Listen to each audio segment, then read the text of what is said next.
What's up, guys? It's Alistair from Yu-Gi-Oh! Theory, and today I have a deck profile for my deities. I've changed them up a good bit since the last time I did a deck profile, so I thought I'd do another one. I'd say that this is the competitive build for deities. It's probably the best build I've had. But anyway, let's start out with the main deck. First, you run 3 Ragnarok. Ragnarok's really good for just starting up plays. What he does is when he's special summoned from the graveyard, you can special summon another one, or I think when he's special summoned at all. Yeah, if this card is normal summon or special summon, you can target a deity in your graveyard and special summon it. Next, you run 3 Swirl Slime. What it does is another good combo starter. Oh, I forgot to even talk about his second effect. You can pop a deity monster on your side of the field and then banish one of your opponent's monsters. It's really good. But yeah, Swirl Slime, it's a really good combo starter as well. What it does is you can send it and another monster or another deity monster in your hand to the graveyard to fusion for a deity monster. I use that effect a good bit just to get it into the graveyard, and his graveyard effect is even better. You can banish it to special summon a deity monster from your hand. I usually go for Ragnarok to special summon what else I just sent with it. It's really good just to get out a bunch of monsters really fast. Next I run Deity Savant Kepler. It's another good combo starter. What you do with this is you can normal summon this, and you add a Dark Contract card from your deck to your hand. Almost always add Gate because that's the only Dark Contract I run, so it works out for me just to add Gate every time, so I can get those searches off. Next, I run 2 Slime. I only run 2 Slime compared to the 3 Swirl, Necros. I only run 2 Necros compared to the Swirl because it's not as useful as the Swirl. Necros, when it's in the graveyard, you can banish it and another deity monster to fusion for 1, and that's its only effect, so I only run 2 just because it's useful, just not as useful. Next I run 2 DD Savant Copernicus. You normal summon it. It's a basically a Foolish Burial for DD monsters. I don't even go over the scale effects because I never even use them, because in my build you don't even have to Pendulum Summon. You can if you want to, but it hardly ever comes up, so you don't really need to. But yeah, you just normal summon it and then send a DD monster from your deck to your graveyard. It's really good to actually send the next card, Lamnia. What it does is when it's in your hand or your graveyard, you can send a DD or Dark Contract card from your hand or face up from the field to the graveyard, and then you can special summon it, but it's banished when it leaves the field. So what I like to do with this is, like, I'll fusion for a Genghis, and then I'll normal summon this, and synchro for that, pop a Dark Contract or something else I have on the field, which I usually have one, and then special summon it back, and then I synchro for a Crystal Wing, which is a really good play, because, you know, Crystal Wing's super strong. And next I run 2 DD Savant Thomas. Savant Thomas is pretty good, but it's not as good as like some of the other cards, but it is good enough that I run it at 2 because I do want to see it sometimes. Like, it's a really good, if I draw like a dead hand, it's really good to get my hand going. But what it does is I can pop one of my scales. That's like the only time you'd ever put a card in the scale, is just to pop it with him, and then special summon a level 8 deity monster for my deck, but it has its effects negated, and your opponent takes half damage for the rest of the turn. Now, the drawback is a little bit big, but it's okay because most of the time you're going to be able to kill your opponent with battle damage in 2 turns. If you don't play him, you'll kill him maybe in 1, because I've done that before where I just get out a bunch of Ragnaroks and swing for game, and it's just a bunch of damage. But still, you know, you might not do that. Next, I run 1 Night Howl. What Night Howl does, I'm thinking about running it 2 just because it is a really good card. You just normal summon it, and then you can special summon a DD monster from your graveyard. But it can't. I think it can attack. Let's see. Oh, no, never mind. You can't special summon monsters for the rest of the turn except for Fiend type monsters. Also, its attack and a defense becomes 0, and if it is destroyed, you take 1,000 damage. Most of the time, I'm going to overlay with it or synchro with it or something like that, so I don't have to worry about it really getting destroyed. But yeah, I'm thinking about playing this at 2 just because it's a really good. Like, say I just had like my whole board wiped.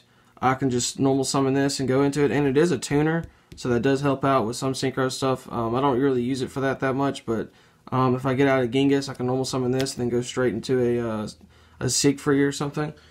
But it's still really good, even for that. I run 3 Side-Frame Gear Gamma, so that's the end of the DD cards. This is just text and stuff. So it's a tuner, so it's, you know, I can still use it for tuning and stuff, but what it does mostly is if your opponent activates a monster effect, you can special summon this and then a Side-Frame Gear Driver from your hand, deck, or graveyard, and negate the monster effect, and you have to have no monsters to activate this effect. So it's really good going second, and you have this in your hand, and your opponent's doing your plays, and you just negate something. Or if you're going first, and they try to like, what I ran into a lot is people would Ghost Ogre or Ash Blossom my Dark Contract with a Gate because it's a continuous spell. So if they Ghost Ogred it, it would negate the effect essentially. So this was a really good card just to add in to defend against that because it really sucked. And if they did do that, I got a free Omega out of it or a free whatever I really felt like synchro summoning because, you know, it's a tuner and I have some synchros that are restrictive, but some of them are not, just like Omega. So that's what I'm mostly going to it for. I run 2 Sideframe Gear driver to complement the Gamma. I see a lot of people running only 1 driver, but how I see it is if you already use the Gamma once and then your driver gets banished off Gamma's effect. Oh yeah, I forgot to mention they get banished in the end turn, or during the end of the turn. So, but anyway, if it gets banished, then if you only have 1, then if you draw a Gamma later and you don't have any monsters on the board, then your Gamma's dead. You can't use it. So I keep 2 just in case, because I really like Gamma and I would like to use it like every time I see it in my hand. But sometimes it just doesn't work out like that. But I use 2 just to make sure I can do it most of the time. In Last for Monsters, 1 Max C. Max C is just a really good hand trap all around. You just drop it on your opponent. You draw a card for every card they special summon. So that's really good. If they Pendulum Summon, you only get 1 draw, I believe. Yeah, if they Pendulum Summon, I think you only get 1 draw. Yeah, because it says each time your opponent special summons monsters. So monsters would be several things. But yeah, that's it for monster cards. Next, I run 3 Dark Contract of the Gate, starting out with spells. During your main phase, you can add a DD monster from your deck to your hand, and then you take 1,000 damage during your standby phase. Most of the time, I'll pop it with Lamia, so I don't end up taking the damage, so that's really good. My old version, I used to be taking damage all the time, but with this version, the gates don't stay on the field very long. I usually use their effect and then get rid of them for something, so that really helps out with me and some of my plays as well, just because I really don't like taking that burn damage. Next for spells, you run 3 Allure of Darkness. The entire deck is dark except for the Gammas, the driver, and the Max C, I believe. I'm pretty sure everything else is dark, so you pretty much always have a target for this. And drawing 2 cards and banishing 1 is nothing in this. You banish all the time regardless. You just rather banish something that's not as important, so you got to watch out for that. Make sure you don't banish your really important things because it's hard to get them back. Next for spells, I run 2 Pot of Desires. Pot of Desires is just really good draw too. Sometimes I banish bad things off this, but more times than not, it usually helps me out a lot. Play 1 for 1 just to get out of Kepler really quick. I can just discard a Ragnarok or a Slime or something and then get out of Kepler to search, and then search off the search. 1 Foolish just to put whatever I want in the graveyard. I mean, Foolish is pretty self-explanatory. So me running 2 Copernicus and 1 Foolish is like I'm running 3 Foolish, sorta, but I can't just activate them back to back because the other one you have to be normal summon. 1 Dark Hole, because Dark Hole is just really good. If I had a Raigeki, I'd play Raigeki, but I only have a Dark Hole, so just do with what you can. 1 Twin Twister. I'd probably play 2 Twin Twister, but I only have 1. I have 3 Heavy Storm Duster, so I play that instead. And it's still pretty good. I like Heavy Storm Duster a lot, honestly. But discarding isn't always what you want to do, but it does help sometimes. That's it with spells. Now for the traps, very small trap lineup, because this is a very fast deck. The traps just kind of slow you down. Most of the traps are just protection anyway. First, you just run the Solemn Brigade, 2 strikes and 1 warning. I like this ratio. 3 strikes seems like it doesn't cover enough, and you know, 1 of each isn't good enough, I don't think. So 2 and 1 I think is a good combination, and you don't have to worry about killing yourself with life points. And what's really good is I have some cards to where I don't take a damage, so sometimes I can activate Strike for free. Like if I have Dark on the field, I don't take effect damage, or I think if I do take effect damage, I gain it instead. Let me see. Yeah, so any effect damage I would take, I actually gain that much instead. So me activating Strike actually gives me 1,500 life points, and the same thing with Warning, it gives me 2,000 if I have those cards on the field, which is a really good play for me.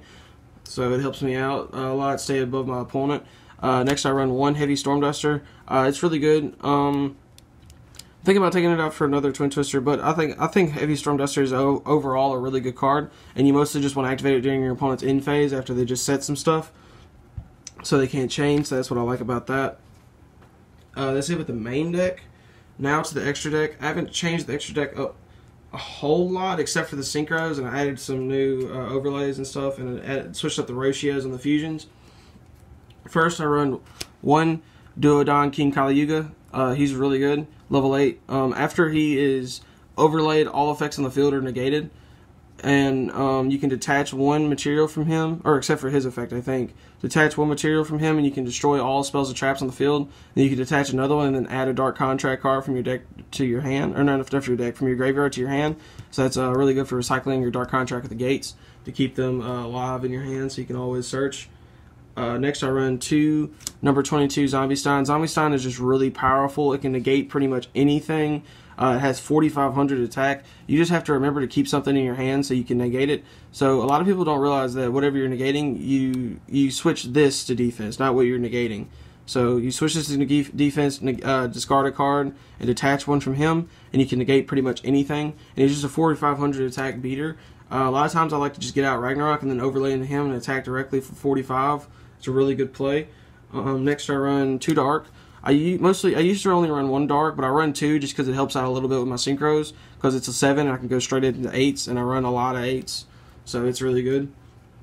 Next I run 3 DDD Flame King Genghis. This is like a really good like combo heavy, like it helps me get out a lot of monsters. This is like a power card right here. What you do is whenever if another DD monster is special summon to your field, I think, while you control this face-up card, except during the damage step, you can target one DD monster in your graveyard and special summon it.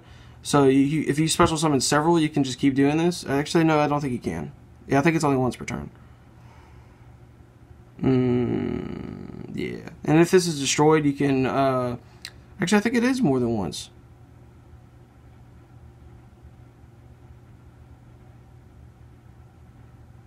Oh, no, never mind. It's just once. But still, that is really good. But and then whenever this is destroyed, you can add a Dark Contract from your graveyard to your hand. Again, recycling those gates is always important. I notice I keep pushing that further and further up. I'm sorry about that. Next, I run 2 Psyframe Gear or Frame Lord Zeta. Zeta is really good, and a lot of people sleep on him. What he does is he's like Omega, except he banishes monsters that your opponent controls. And what you do is, and then he comes back in the main monster zone, so it leaves your zone open. But what you do with him, and I mostly use him for Crystal Wings, so I don't even really get to use that effect, but it is good removal. So during either player's turn, you can banish this plus a monster, but it has to be an attack. And what you can do is, if they forget to change the battle position, it's just an endless loop of you banishing their monster. And then it has like a recycling effect in the graveyard. You can add it back, just kind of like Omega. Next, I run 1 Cursed King Siegfried. What he can do is once per turn during either player's turn, you can negate a spell or trap. And then I think if he dies, you gain 1,000 life points. I run 1 Beals. By the way, thanks to my friend Clay for letting me borrow this. He is his, and I don't have a Beals because I'm broke, but still, thanks for letting him borrow it. It can't be destroyed by battle, or card effect, and then when you take damage, he gains that, whenever you take damage from attacks involving this card or from your opponent's card effects, he gains that much attack. So he's really good against Masterpiece, even though not very many people are playing that anymore. 1 Psyframe Lord Omega. I'm sure you guys know what Omega does, but you basically banish it and then banish a card in your opponent's hand. It's really good for disruption, and there's like a recycling effect too. I run 1 Crystal Wing just for negating things, and it's pretty easy to get into. Sometimes I'd rather go into the Beals, but the Crystal Wing is also a really good option if you're just trying to negate some stuff. And it's it's a Crystal Wing, so it can attack over to a lot of stuff. And then last, for the extra deck, I run 1 Trishula. You can go into Trishula a lot because a Lamnia plus Ragnarok equals a Trishula, and it's really good just for getting rid of cards, problematic cards you think they might be in their hand, banishing things they might need in the graveyard. It's just a really good card overall. And notice, a lot of these cards, I'm actually really scared of someone dropping a Beals on me, because I duel my friend a lot and he drops Beals on me, so I keep this to get rid of Beals, and my DDs get rid of Beals. So I'm really scared of Beals because he's a powerhouse in general. But anyway, that's it for the deck profile. Yeah, please like and subscribe. I'm giving away a Ghost Ogre, so if you want to win a Ghost Ogre, go check out the video for that. It's like the 3rd or 4th video from this one. So yeah, make sure to go check that out, and I'll catch you guys next time. Peace.